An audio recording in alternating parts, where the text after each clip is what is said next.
આજે હાઈકોર્ટમાં street vendor મુદ્દે સુનાવણી હાથ ધરાશે। ગુજરાત હાઈકોર્ટ આપી શકે છે હુકમ, જેમાં સ્ટ્રીટ વેન્ડરની લાલ દરવાજા પાસે બેસવાની માંગ છે। સ્ટ્રીટ વેન્ડરની જગ્યા મુદ્દે કોર્ટ હુકમ આપી શકે છે। સ્ટ્રીટ વેન્ડર મુદ્દે એએમસી કોર્ટમાં જવાબ પણ માંગશે તેવી વિગતો પણ સામે આવી રહી છે। સ્ટ્રીટ વેન્ડરને જગ્યાને મુદ્દે અત્યારે સુનાવણી થઈ શકે છે અને આજ મુદ્દે સંવાદદાતા દિવ્યા અમારી સાથે જોડાઈ ગયા છે। દિવ્યા, શું છે સંપૂર્ણ બાબત?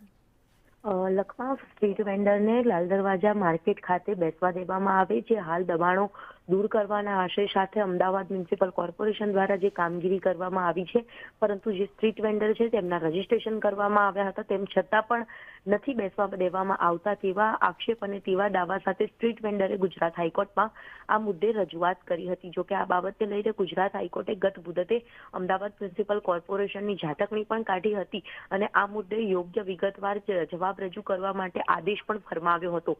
સાથે જ કોર્પોરેશન દ્વારા આજે સ્ટ્રીટ વેન્ડરને લાલ દરવાજા ખાતે બેસવા દેવા માટેની કેવા પ્રકારની વ્યવસ્થા છે તેનો રિપોર્ટ તૈયાર કરીને કોર્ટને સોંપવામાં આવશે અને સ્ટ્રીટ વેન્ડરે ક્યાં બેસવું તે બાબતને લઈને પણ કોર્ટ આજે મહત્વનો હુકમ કરી શકે છે। તે બાબત મહત્વની આજના દિવસે સ્ટ્રીટ વેન્ડરો માટે બની રહેશે।